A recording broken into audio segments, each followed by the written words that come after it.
Dios quiere que usted tenga en el día de hoy una fe de quilates. Más de 4 décadas dedicadas a la evangelización del mundo. Yo le estoy diciendo estas palabras para que usted fundamente su fe en realidades, en estas realidades eternas. Su contribución a la literatura cristiana hace evidente su compromiso con el Señor de hacer discípulos y formar ministros. La oferta del Señor a nuestras vidas es que nuestra fe crezca, que nuestra fe sea fortalecida. Escuchemos al doctor Díaz Pavón en Para que el mundo crea. Reciba la paz del Señor con mi salud. Gracias por acompañarme nuevamente en Para que el mundo crea. Gracias por sintonizar el programa y por compartir conmigo, con nosotros, con el equipo, en el día de hoy. Reciba la bendición, reciba la paz, reciba la administración del Señor en esta hora. Nuestro tema en el programa de hoy y en el programa de mañana será Viva con propósito. Viva con una razón. Viva con un porqué. Eso es clave en nuestras vidas. Eso es vital. Se vive como robot, se vive como autómata cuando no se conoce el propósito con el cual Dios nos ha creado. Cuando no se conoce el propósito que Dios tiene para con nosotros en la vida. En este planeta no nace nadie sin propósito. En este planeta no nace nadie con el cual Dios no tenga un plan. A mí me resulta interesantísimo ocasionalmente pensar que, por decirlo de alguna manera, hay un plano en algún lugar del universo, o si quieren, en algún lugar del cielo. Hay un plano que describe mi vida. Eso incluye mi cuerpo, mi mente, mis emociones. Eso incluye las intenciones de Dios para conmigo y la forma en que Dios me diseñó. Dios escogió una familia para que usted fuera parte de ella, una raza, un color de piel, de pelo, de ojos. Y Dios decidió que usted fuera así, porque tiene un plan para con usted. Y hay que vivir conforme a ese plan. Hay que vivir, sentir, pues emocionarse, anhelar, desear conforme a ese plan de Dios. No debemos ser movidos ni inspirados por gustos, ni siquiera por deseos. Y aún con los sueños y con los anhelos hay que tener cuidado, porque nuestros anhelos y nuestros deseos tienen que nacer del plan de Dios. Nuestra realización no puede ser simplemente económica o matrimonial, familiar. Tiene que ser divina, tiene que ser conforme al cielo. Me parece que los versículos que vamos a ver en el día de hoy nos van a ayudar en todo esto. Y quiero recordarles que nuestros teléfonos estarán a su disposición y que usted puede llamar desde ya. El número es el 305-228-9697. Esto es 228-9697. Llame ahora, yo quiero orar con usted. Vamos al púlpito y preste atención a esta palabra. Viva con propósito. Dios quiere que vivamos. Amén. Aquí en la tierra o en el cielo. Pero que vivamos. ¿Cuándo vamos a entender que esto es vida y vida abundante, vida de calidad? Y que cuando nos convertimos entramos en esa dimensión de eternidad. Por lo tanto, uno pasa de aquí al otro lado y lo que hace es que sigue viviendo. ¿Sí? Los que quedamos acá, quedamos así medio preocupadillos porque se fue papá, se fue mamá, se fue el esposo, el hijo, la hija, la esposa, el primo, el mejor amigo está en el cielo y queda uno acá del otro lado así medio preocupado. Mi predicador favorito de estos evangelistas, los grandes evangelistas de los Estados Unidos de todos los tiempos, uno de mis favoritos fue T.L. Osborne. T.L. Osborne, excelente predicador, excelente ministro de Dios, un hombre a quien Dios usó en sanidades impresionantes, y su esposa Daisy. Yo recuerdo cuando llegó la noticia de que la hermana Daisy había partido con el Señor, y yo me preguntaba cómo él se sentiría, porque ellos fueron pareja como desde los 17, 18 años, se casaron y pasaron la vida entera ministrando, viajando por el mundo en campañas, y ahora ella había muerto. Bueno, yo no supe mucho, no supe mucho, supe que él estaba por ahí, y luego oí que estaba predicando y publicó un libro. Ese libro se llamó Why, ¿por qué? Why. Y yo inmediatamente compré el libro. Quería leerlo. Yo sabía de lo que trataba. Trataba de su experiencia ahora que su esposa había muerto. Y él preguntaba por qué. Ese libro es la historia de su experiencia. Él narra cómo la conoció, cómo se casaron, cómo vivieron, cómo hicieron campañas, lo importante que era ella en la vida de él. Pero ahora había partido. Tiene escenas que hacen llorar a uno. Él habla de ese momento en que se la llevaron de la casa. Ya había muerto. Ella murió en la casa. Se la llevaron. Y él dice que ese garaje, esas puertas metálicas, cada semana sonaban porque él iba saliendo con las maletas y ella lo estaba despidiendo, y en otras ocasiones ella salía también o iban los dos, y ese sonido metálico era porque me voy de campaña o porque estoy llegando de campaña. Pero ahora estaban sacando el cuerpo de ella, y él dice que eso sonó más feo que nunca. Y él estaba muy triste porque él dijo, regularmente yo la despido y la próxima semana la recibo cuando ella regresa de la campaña, pero de esta cruzada ella no iba a regresar.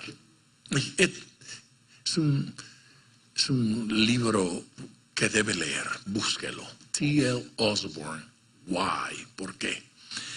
Bueno, finalmente él dice que supuso que Dios tenía un plan con él, y que es que ya Daisy terminó su tarea, pero yo no.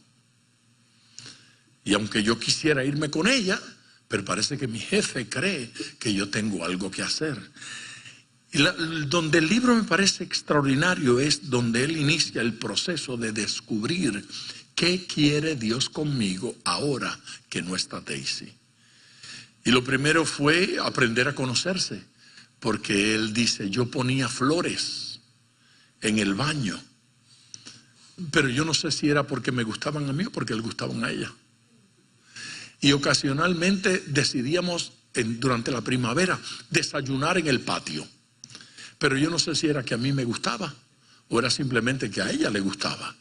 Entonces tuve que descubrir qué cosa me gustaba a mí y quién soy yo realmente, porque ya para qué voy a complacer a Daisy si no está. El proceso de descubrirse, y luego el proceso de descubrir una vida plena, aunque Daisy no estuviera. ¿Quién es tu plenitud? ¿Ella o yo? ¿Tú vives con entusiasmo por ella o por mí? Entonces un predicador de 60 años en el ministerio, no de vida, 60 años en el ministerio con ella, ahora tenía que comprender que la vida tenía un propósito. La vida tenía una razón de ser, aunque Daisy ya no estuviera. Cuando pueda, busque el libro. Por internet lo puede conseguir. No me dan comisión. Dios quiere que vivamos, y que vivamos plenamente. No importa lo que nos haya sucedido. Amén. Dios quiere que vivamos, y que vivamos intencionalmente. A veces la gente entra en una forma de vida automática, mecánica, casi robótica. Despiertan, hacen algunas cosas, se acaba el día y hay que acostarse nuevamente. Una vida automatizada. Pero Dios quiere que seamos intencionales en nuestra vida, en nuestra relación con Él y en nuestra relación con la gente y la iglesia. Hay una razón para estar vivo. Amén.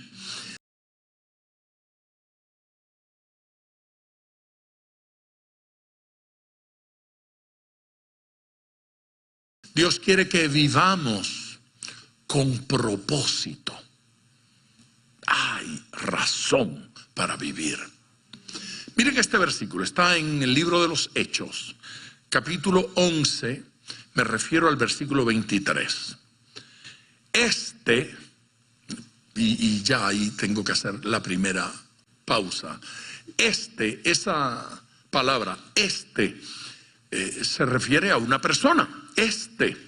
Esa persona a la que se refiere se llama Bernabé. Cuando llegó y vio la gracia de Dios, se regocijó y exhortó a todos a que con propósito de corazón permaneciesen fieles al Señor. ¿Quién es Bernabé? Bernabé es una persona que cuando salga de esta experiencia que estamos leyendo ahora, se va a trasladar a buscar a Saulo. ¿Recuerdan aquel Saulo de Tarso? Él lo va a ir a buscar y lo va a traer con él a esta iglesia. Antioquía se llama esta iglesia, o sea, la ciudad se llama Antioquía, por el papá del fundador, que fue Antíoco, y entonces por eso se llama Antioquía. Fue a buscarlo, va a ir a buscar a Saulo, lo va a traer para que lo ayude en el trabajo allí en Antioquía. Y usted va a percibir en el libro de los Hechos que los primeros capítulos, cada vez que Lucas, el médico, escritor de ese libro, se refiere a esa pareja, dice Bernabé y Pablo. Ese Saulo dejó de llamarse Saulo para llamarse Pablo. Es el que conocemos como el apóstol Pablo. A ese es a quien él fue a buscar, pero quien estaba apenas comenzando, dando sus primeros pasos en el ministerio. Ya Bernabé había ayudado a Saulo, ya había comprometido su nombre y había logrado que las iglesias lo recibieran, porque la gente le tenía miedo. ¿Por qué le tenían miedo? Le tenían miedo porque Saulo de Tarso había sido perseguidor de los creyentes y había sido el responsable de la muerte de un joven predicador, un joven diácono, un muchachito que cuando se eligieron los diáconos tenía buen testimonio, buena reputación en medio de la iglesia. Los apóstoles lo nombraron diácono en Jerusalén, además de servir a los necesitados como todo diácono hace. Además de eso, este muchacho predicaba y era un predicador a quien Dios usaba de forma poderosa. Eso ofendió al vil Saulo de Tarso y es muy probable que ordenara su ejecución. La razón por la que se piensa que él fue quien ordenó la ejecución es que las cosas de ese muchacho Esteban las trajeron y las pusieron frente a él, como dándole un reconocimiento por haber asesinado a Esteban. Troncharon el ministerio, la vida ministerial de este precioso muchacho Esteban. Claro, la experiencia de Esteban no fue triste. La experiencia de Esteban fue gloriosa, porque cuando lo estaban apedreando, Esteban levantó los ojos, vio el trono de Dios y vio al Señor Jesucristo de pie junto al trono. Y eso de pie es comunicando que estoy atento y estoy viendo lo que te están haciendo. Esto no está sucediendo a mis espaldas. Nadie muere a espaldas de Dios. El Señor estaba consciente de lo que estaba sucediendo. Claro, es posible que la mamá de Esteban no pensara como yo. Es posible que los padres o los hermanos o los amigos estuvieran muy tristes por lo que sucedió, pero Esteban no estaba triste. Esteban estaba feliz y fue a la presencia de Dios. ¿Sí? Así es que Esteban no sintió que eso fue un castigo. Esteban sintió que fue un privilegio sufrir por Cristo y morir, entregar la vida en las manos del Señor. Amén. Eso desató algo más, eso desató persecución. Porque la iglesia se sintió impulsada, pero los pecadores, los judíos, se sintieron inspirados a atacar a la iglesia y comenzó una persecución extraordinaria contra los hijos de Dios. No todos se fueron, algunos quedaron, los apóstoles quedaron allí, pero muchos creyentes tuvieron que huir de Jerusalén, irse a otro lugar porque no los dejaban vivir, los querían matar, tuvieron que irse. Fueron de ciudad en ciudad, pasaron por Chipre, por Fenicia, y en cada lugar a donde iban predicaban y finalmente llegan, la tercera ciudad fue Antioquía. Llegan allí y comienzan a predicar, pero a todos los lugares que iban estos creyentes solo le predicaban a los judíos. No olvide usted que la iglesia nace en Israel, nace en Jerusalén, por lo tanto son judíos los que se convierten, son judíos los que salen y doquiera van le predican a los judíos, porque Jesús vino primero a predicarle a su pueblo. Y luego ocurre que se expande, se extiende esto de una manera maravillosa, porque ese era el plan de Dios, alcanzar a todos. Pero comenzó por Israel. Así es que ellos llegaban y predicaban a los judíos, iban a la sinagoga, ministraban. Pero cuando llegaron a Antioquía, llegaron unos varones, unos hermanos en Cristo, que venían de Chipre. Y estos hermanos decidieron ir más allá de los judíos. Y en lugar de predicarle solo a los judíos, ellos deciden predicarle también a otra gente. Y comienza la expansión porque sucede, allí dice que le predicaban a los griegos. Y estos griegos recibieron la palabra con mayor entusiasmo que los judíos. Y dice que una gran multitud creyó y se convirtió al Señor esa multitud. Observe que está en singular.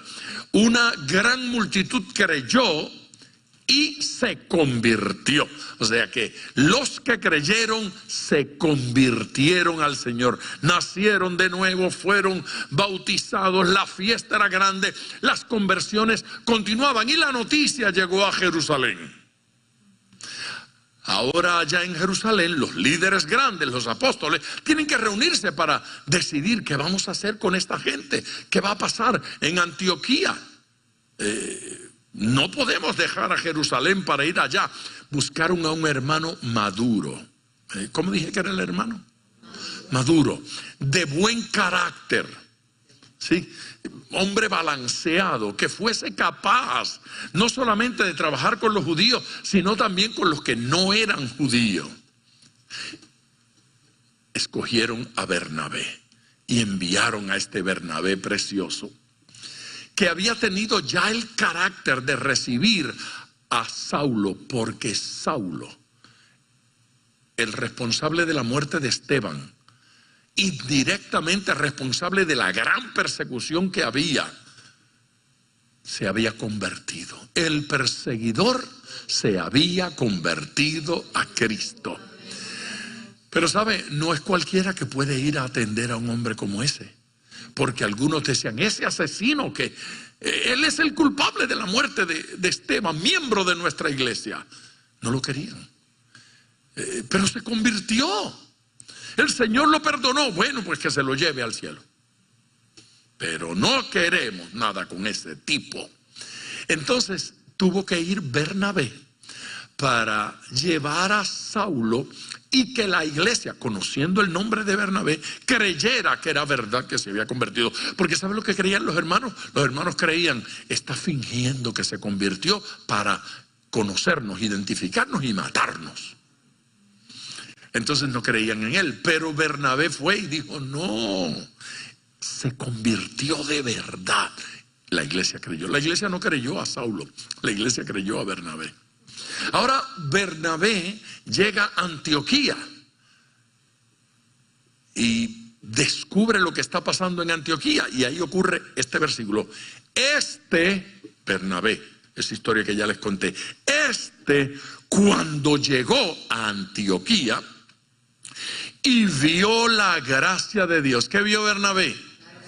Sí, diga conmigo, la gracia de Dios. Vio la gracia de Dios. Aleluya. Eso habla de la madurez de Bernabé, porque hay gente que llega a un ambiente como este y lo que ve es la confusión.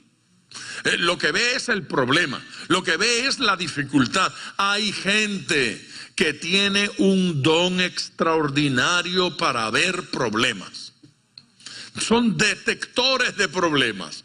Ellos no hablan de otra cosa sino de los problemas. No es cierto.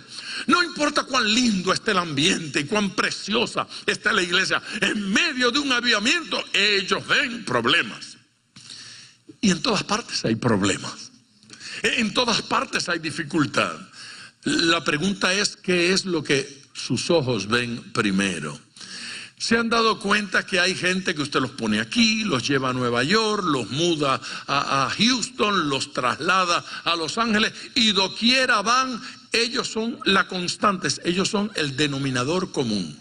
En todas partes se enteran de todo lo malo que está ocurriendo.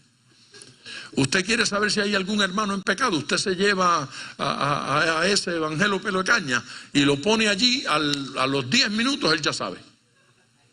Él ya sabe, él se entera, porque tiene un don para la chismosería. ¿Ofendí a alguien? Ay, qué bueno. Qué don extraordinario, el don de la queja, el don del lamento. No se trata de que Bernabé no viera los problemas, ya vamos a ver que sí los vio. No, se trata de que lo primero que vio fue la gracia de Dios en los hermanos, la gracia de Dios en la familia, la bendición del Señor. Esos peros que los quejosos ponen dañan, lastiman, matan ministerios, matan proyectos. Porque ahí ese pero de inmediato es un señalamiento de algún defecto, de alguna imperfección. Eso ya lo sabemos, que no somos perfectos. Pero la gloria de Dios se está manifestando aquí. Hay un lindo ambiente del Espíritu Santo que se manifiesta en cada reunión y que se manifiesta en su vida. Y usted tiene que abrir los ojos cada mañana para ver la gloria de Dios en su vida. Y en la vida de sus hijos. Y en la vida de su familia. Dios quiere que la veamos. Cuando llegó y vio la gracia de Dios, descubrió lo que Dios estaba haciendo allí. ¿Qué está haciendo el diablo? No me importa mucho. Yo quiero saber qué está haciendo Dios. Dios está echando fuera demonios, Dios está sanando enfermos, Dios está salvando gente, Dios está transformando corazones. La presencia de Dios. ¿Somos capaces de ver esa realidad o nos hemos quedado en el espíritu de crítica que caracteriza a nuestra sociedad? Cuando vio la gracia de Dios, dice, se regocijó. ¿Qué le pasó? Se regocijó. Gozo, regocijo, es característica de aquel que ve a Dios. Aquel que aprende a ver lo que Dios está haciendo. El que no, se amarga. Se amarga. Se convierte en un amargao. Yo no sé cómo se dice amargao en griego, pero debe haber una palabra en la Biblia para eso. Se convierte en un pesado, en una pesada, porque solo ve defectos y solo sabe vocear críticas. Es necesario aprender del noble Bernabé, ver la gracia de Dios, porque eso produce alegría. Produce alegría cuando la mente y el corazón están disciplinados para ver en un hermano o en una hermana lo que tienen de Dios. Y cuando alguien nos pregunta por alguien, hablemos de lo que esa persona tiene de Dios. Y cuando nos preguntan sobre un proyecto, hablemos de qué está haciendo Dios allí. Eso produce regocijo. Alegría, se regocijó, aleluya. Y entonces exhortó a todos a que con propósito de corazón permaneciesen fieles al Señor, sin peros. Lo que hizo fue que los motivó. Eso de exhortó, no, eso no dice que Bernabé dijo, sí, está todo esto muy lindo, pero tenemos que ajustar algunas cosas. Eso no fue lo que hizo Bernabé. Bernabé se gozó con lo que Dios estaba haciendo y exhortó, buscó la manera de motivar a que eso siguiese adelante.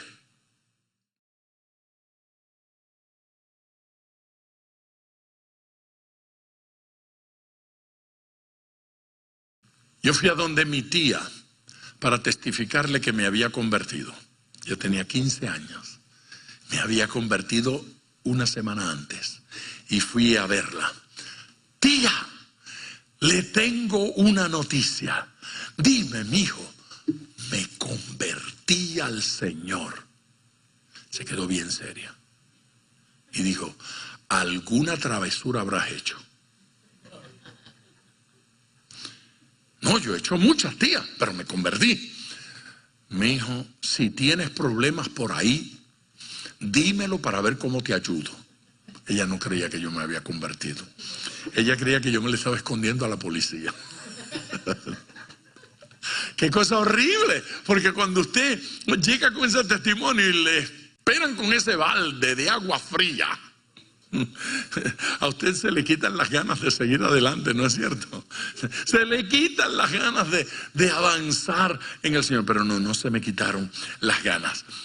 No, Bernabé no le tiró una cubeta de agua fría a la iglesia. Los exhortó, los motivó, los estimuló. Usted debe decir amén. Los estimuló a todos a que con propósito de corazón. ¿Qué es eso? Alguna versión dice con corazón firme. Me gusta. Con propósito de corazón, con corazón firme. La firmeza del corazón. Los exhortó a que fuesen de corazón resueltos. Determinado, me gusta esa palabra, resueltos. Él quería, los exhortó, tienen que ser de corazón resuelto. ¿Por qué?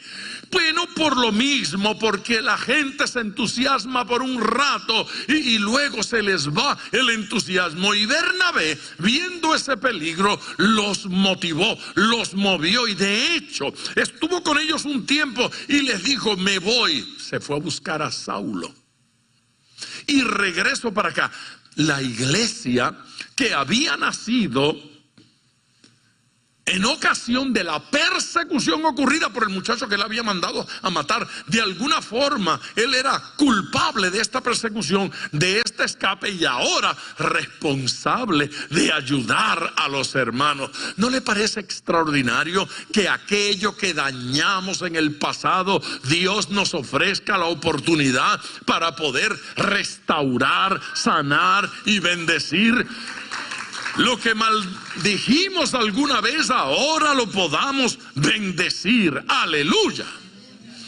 Así es que la exhortación es hacer de corazón resuelto. Dios quiere que seamos de corazón resueltos, determinados, con propósito claro, desde que amanece hasta que anochece. Yo sé a qué me llamó Dios. Dígalo con todo el corazón. Yo sé a qué me llamó Dios. Por lo tanto, uno se puede levantar con fuerza, con energía y vivir con energía, sabiendo hacia dónde vamos. Amén, iglesia. Esa expresión, propósito de corazón, me hace considerar un versículo que está en Filipenses. Son 3 versículos. Filipenses capítulo 3. Versículos del 1 al 3. Los leo todos, luego los comento. Por lo demás, hermanos, gozaos en el Señor. A mí no me es molesto el escribiros las mismas cosas, y para vosotros es seguro. Guardaos de los perros, guardaos de los malos obreros, guardaos de los mutiladores del cuerpo, porque nosotros somos la circuncisión, los que en espíritu servimos a Dios y nos gloriamos en Cristo Jesús, no teniendo confianza en la carne. Mire, no me tiene que decir que sonó a chino. Yo reconozco que el pasaje, ¿verdad?, suena a chino. No entendí mucho, pastor, no entendí mucho. Pues yo sé, nadie entendió mucho. Pero vamos a tomar esos versículos individualmente. Por lo demás, hermanos, gozaos en el Señor. Comencemos por allí. El apóstol Pablo comienza por decirle a los filipenses: gozaos en el Señor, gócense en Cristo. Ahora, mire la importancia de eso que acabo de leer, ese gozaos en el Señor, ese gócense en Cristo. Importante por varias cosas. Una, porque los hermanos en Filipos habían estado pasando situaciones difíciles. 2, porque el apóstol está escribiendo esta carta desde la cárcel. Así es que había estado en el cepo, estaba encadenado, tenía los pies encadenados, las manos encadenadas y estaba escribiendo con incomodidad. Lo habían golpeado, lo habían humillado, lo habían maltratado y él está escribiendo la carta en la que más habla del gozo que en cualquier otra carta. Regularmente cuando uno le duele no habla de gozo. Regularmente cuando uno le está pasando difícil quiere hablar de lo difícil que está la cosa. ¿No es cierto? Hay que disciplinar la lengua. Amén. Hay que disciplinar la pluma, el bolígrafo. Hay que disciplinarse, porque cuando hay problemas uno quiere hablar de problemas y le cuenta los problemas y le amarga la vida a todo el mundo de eso. Pero el apóstol Pablo está escribiendo a los filipenses y no está hablando de sus problemas, está hablando de gozo. Porque el apóstol no estaba hablando de el gozo de las circunstancias. Uno entiende que una carta como esta se escriba desde Disney. ¿Sí? Estaba yo en el día del Señor en las Bermudas, disfrutando de una playa, ¿no es cierto? Y se le inspira y hablarle del gozo de Cristo. Pero no, él no estaba en las Bahamas, no estaba en las Bermudas, él no estaba en el Caribe, no estaba en un lugar que inspirara gozo, pero él no está hablando del gozo del ambiente. Eso es el gozo del ambiente, pero usted quita el ambiente y se le acaba el gozo. Sí, el gozo de una relación, acabó la relación, se acabó el gozo. El gozo de que esto me gusta, se acaba lo que me gusta y se acaba el gozo, pero él no está hablando de eso. Él define muy claramente: por lo demás, hermanos, gozaos en el Señor.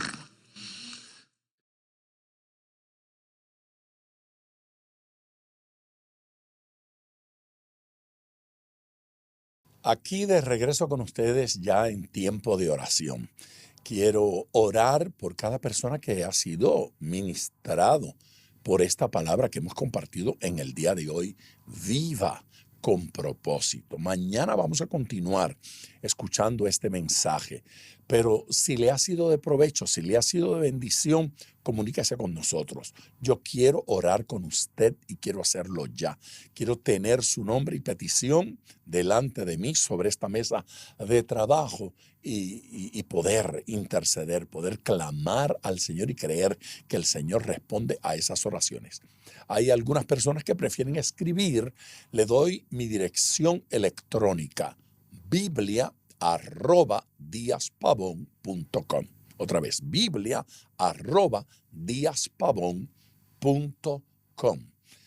Señor, unido en oración con este pueblo maravilloso, con cada hermano, con cada hermana, con cada padre de familia, madre, hijo, abuelos, que nos están escuchando en esta hora.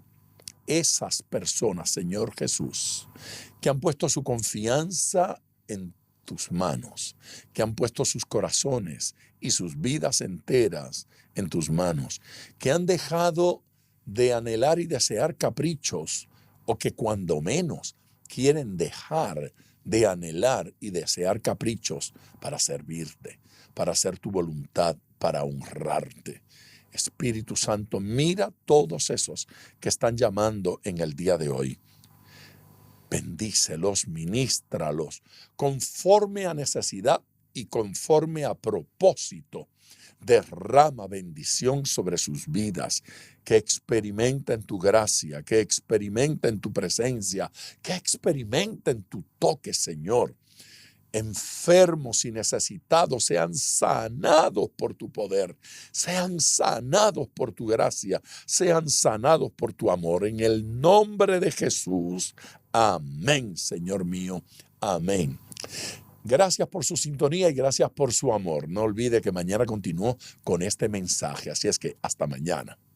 Gracias por sintonizar Para que el Mundo Crea con el Dr. Díaz Pavón. Nuestro ministerio desea brindarle acceso a este programa descargando gratuitamente la aplicación DPM Radio. Para oración, comuníquenos su necesidad llamando al 305-228-9697. 305-228-9697. O en las redes Facebook e Instagram bajo Díaz Pavón Ministries.